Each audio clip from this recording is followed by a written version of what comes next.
করবে তো তার জন্য যে বছরে জীবনে কোরআনটা একবার খুলে দেয় না। কোরআন বলবে আপনি কি আপনার তো সিঙ্গল ভাই রং নাম্বার, আপনার জন্য সুপারিশের প্রশ্নই আসে না। কোরআন তো সুপারিশ করার জন্য আগে আপনাকে চিনতে হবে।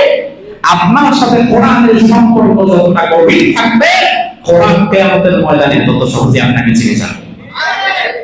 দুনিয়াতে আপনি কোরআন জীবনে পড়েন নাই, কোরআনের বিধান বাস্তবায়ন করার তো প্রশ্নই আসে না।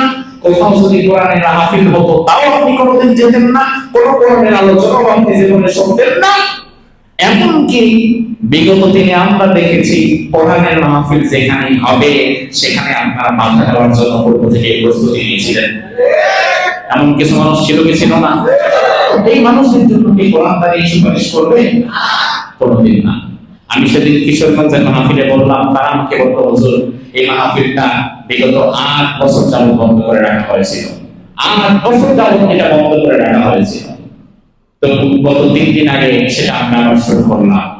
আমি বললাম দেখেন, বিগত 16 বছরের ইতিহাস করে যান, এখন থেকে নতুন এই বাংলাদেশে ইনশাআল্লাহ তাআলা কোরআনের মাহফিলের জন্য কোন রাত বা ফাসিক ফুজ্জারের অনুমতি আর লাগবে না। বরং কেউ যদি বলে অনুমতি নেওয়া লাগবে, তারও পিটায় তার আপার সাথে ভারত পাঠায় দেওয়া হবে। কারণ বাংলাদেশের মানুষ 99% মুসলমানের দেশে কোরআনের একটা আয়োজন হবে, সেখানে তোমার কাছে অনুমতি যাওয়া লাগবে। আমার মাশাআল্লাহ অনুমতি নেওয়া লাগবে কার থেকে? যিনি নামাজ পড়ে না, রোজা রাখে না, দাড়ি রাখে না, এমনকি হয়তো পেশাব করে বাকিও নাই। তবে তুই তো নামাজ, তুই কোরআনের মাহফিলের অনুমতি দিলে এটা কোরআনের বদনাম হবে। তুমি অনুমতি দেওয়া কে? বিগত দিনে যারা কোরআনের বিরুদ্ধে কাজ করেছে, কোরআন কি তাদের জন্য সুপারিশ করবে? এজন্য আপনার কথা, আপনার চিন্তা, আপনার কাজ, আপনার অর্থ, আপনার সময়, আপনার শ্রম থাকতে হবে কোরআনের পক্ষে না বিপক্ষে? পক্ষে।